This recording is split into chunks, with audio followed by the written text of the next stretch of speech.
The riparian zone is the zone of interaction between a river or stream and its surrounding terrestrial habitat. This includes all biotic and abiotic factors of the specified area, including plants, animals, water, substrate, and topography. Many ecological processes are upheld within a naturally functioning riparian zone, and this is vital to the ecological success and sustainability of any Pacific Northwest watershed. The riparian zone is composed of a gradient, known as the zone of influence, which changes distinctly as distance from the water body increases. This zone of influence is dictated strongly by two main factors. First, the frequency of disturbances throughout time, and second, the spatial arrangement of land and water. In general, the closer to the aquatic zone an area is, the more frequent disturbances will occur to influence the species composition of that specific area. This is because, generally, the closer to the river you move, the less elevation you will have down the side of the river valley, and the more frequently it will flood in peak flow periods. The riparian zone is composed of a wide range of plant species which have optimized their life history strategies, including reproductive and survival, in order to thrive in their specific location along the riparian gradient of influence. Closest to the water body is the zone of bank stability, which is dictated by the annual high water mark from peak flows. Grasses, shrubs, and other early successionary species are the only plants which can survive in this zone. These plants have maintained evolutionary traits which favor early dispersal and fast growth as opposed to accumulating individual biomass in order to colonize rapidly after frequent disturbance events. The roots of these plants provide vital structural support to the loose sediments which are deposited on the riverbank from erosion upstream.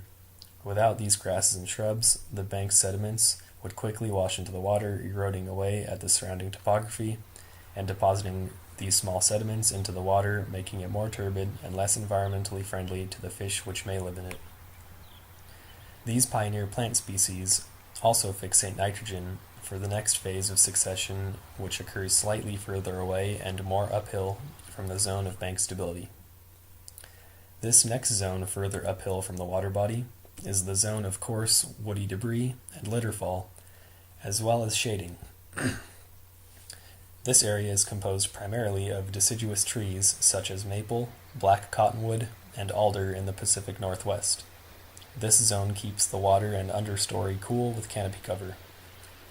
When large woody debris falls over and makes its way into the water, it creates areas of refuge for prey from their predators, allows large pool formation for fish to conserve their metabolic energy, forms complex habitat features for biodiversity, moderates peak flow periods, and provides nutrient inputs from leaf litter. With more time between disturbance events and even more distance from the aquatic zone, the oldest succession is capable of taking place.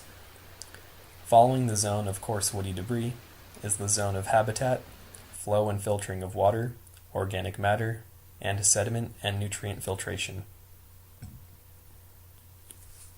This zone is dominated by later successionary conifers such as Douglas fir, western hemlock, and the western red cedar, typical of the least disturbed and oldest growth forests.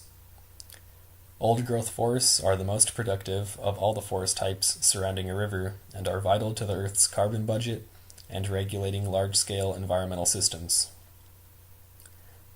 It is apparent that riparian zones are vital in the success and sustainability of streams and their surrounding terrestrial environments.